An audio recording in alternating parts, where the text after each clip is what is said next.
Salesman, you thief! Gonioscopy was my idea! I am the father of gonioscopy. How dare you say that? Without my idea, gonioscopy would not exist today. Have you ever even used the gonioprism before? All you did was come up with the name. That's it, I've had enough. I'm going to take out your anterior chamber angle with my fist! So, wait. Was it Trantaz or Salzman who made this discovery? Let's go back in time and check out the history of gonioscopy. In 1914, a scientist named Salzman was one of the first people to investigate the optics principles that is used in gonioscopy. He was also the first to use a lens for viewing the anterior chamber angle. As such, Salzman is referred to as the father of gonioscopy, as he was the first to explore this technology. However, the actual term gonioscopy was first conceived by a scientist named Trantaz in 1907. Following these discoveries, an intensified interest in the field of gonioscopy was triggered by a scientist named Otto Barken, who went on to classify glaucoma using direct gonioscopy in 1919. This was the same year another man named Coepes used the technology known as a slit lamp in order to determine the angle in the anterior chamber of the eye. In order to do this, Coepes used a new direct contact lens that he had recently developed. It wasn't until 1927 when the first angle was determined using the new technology known at the time as gonioscopy, and in 1938 Goldman introduced the gonioprism, which was explored as another way to view the anterior chamber angle of the eye.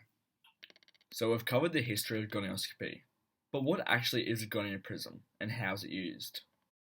Well, gonioscopes are small glass or plastic devices which contain a gonioprism inside with at least one angled mirror. They are used during indirect gonioscopy to examine the anterior chamber of the eye. Light is reflected within the eye and is transmitted into the gonioprism and reflected off an angled mirror at nearly a right angle. To perform indirect gonioscopy, the patient is seated at a slit lamp and topical anesthesia is administered. A contact gel is applied in between the gonioprism and the cornea, depending on the type of gonioprism used, as many lenses are available to view the chamber angle. The gonioprism is then placed onto the cornea, and the angle is examined by adjusting the light illuminating from the slit lamp and the magnification. When light travels from one medium to another, it can be reflected, absorbed, or transmitted. Refraction occurs when transmitted light changes directions in which they were originally traveling at the boundary line of the two different mediums. Snell's law can explain this change, where light entering a medium of higher index of refraction will bend towards the normal, and light entering a medium of lower index of refraction will bend away. In the case of light traveling from a medium with higher to lower index of refraction, a certain angle of incidence can be reached where the angle of refraction will be parallel to the normal. This is known as the critical angle, where light will not enter the second medium. An increase in the angle of incidence larger than the critical angle will cause total internal reflection, where no light will be transmitted but is totally reflected back into the first medium. In the eye, total internal reflection occurs because the angle of incoming rays from the anterior chamber angle structure is greater than the critical angle of the air cornea interface. Thus, the chamber angle cannot be seen directly through the cornea. Use of a gonioscope removes the air cornea interface and turns it to an interface between the lens and air instead, causing a change in the critical angle. The consisting mirror facets are then able to show reflection of the anterior chamber angle for doctors to observe. Here we were lucky enough to catch up with our local optometrist, Specsavers, to talk to us a little bit more about gonioscopy and its application. So look, there's two basic types, and there's open angle and there's closed angle glaucoma. And what gonioscopy tries to do is it tries to look into the angle of the anterior chamber. Yeah. So with open angle glaucoma, you generally don't need to look into the angle because it's nice and widely open. Okay. Yeah. Very rarely. Okay, so in optometry practice, you would be, normal optometry practices, you'd probably be pushing to do it once a week. Okay, so that's as Yes, so the full mirror run is the most commonly used in optometry practice because it's the easiest one. There's two types to it. You can get one like this, and basically what happens is you can see there's a little indentation there, and what you're meant to do with that is basically put it on, the surface of the eye, just like.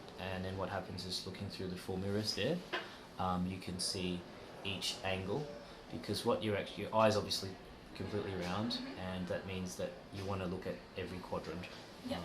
Okay, so that's why the 4 mirror lens is the best, because it gives you a full view. The most important thing with gonioscopy at the end of the day is that we want to make sure that things are going through the angle, so that we have enough, we have a sufficient intraocular pressure. What we normally do, we put drops in the eye, so Alkane, which is basically an anaesthetic, okay? So that just numbs the surface of the eye. Anyway, the anaesthetic numbs the surface of the eye so that when we poke it, people can't feel it, because if you're touching the eye, obviously most people are going to blink quite considerably. Okay, and then we'll get you behind here. You can pop your chin and your chin rest there, please, and your forehead against the forehead rest. And the idea is basically that we here and we put a contact gel in there, so I can probably. So if you want to just look at the black dial on the side, just need to make sure you keep your eyes open as wide as you can, and just going to hold the top eyelid. And what would usually happen, this would go all the way there and would actually touch the eyeball, okay? And once it does do that, we just hold it there, okay? And then we just have a look under the slit lamp, and then we look at the different angles. And that's why we try and do it as quickly as possible, just to make sure the patients, just lean back there, stay comfortable. I'm sorry, man. I belittled your part in the discovery of the Gonia Prism. Yeah, it's alright. And I'm sorry I only took your eye out. Let's just agree that without us, the Gonia Prism wouldn't exist. True. Glaucoma probably would have taken over the world by now. Let's hug it out. Hug it out. So, what did you actually see when you first looked into the Gonia Prism?